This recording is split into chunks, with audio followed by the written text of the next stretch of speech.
Zari runs to Lily after class. She is very excited.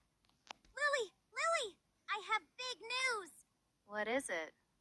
My family is going to Cairo this summer.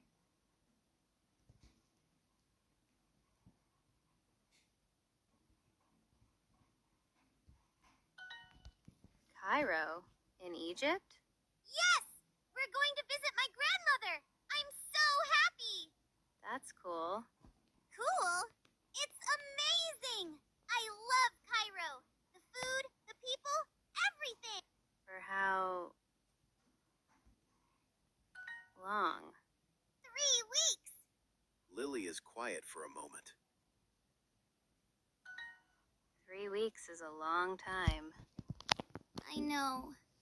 I'm going to miss you so much, Lily. I'll be fine. I have my dog and my books. But you'll be alone. I like being alone.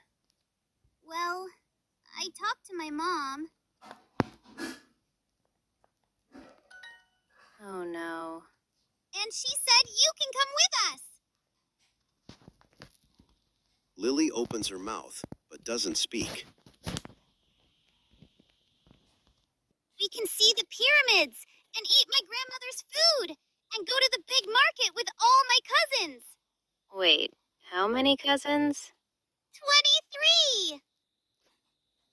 I hate family vacations. And I hate...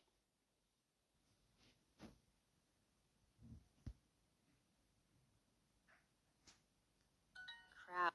Oh, okay. It's fine, Lily. I understand. But you're my best friend. So yes, I'm coming.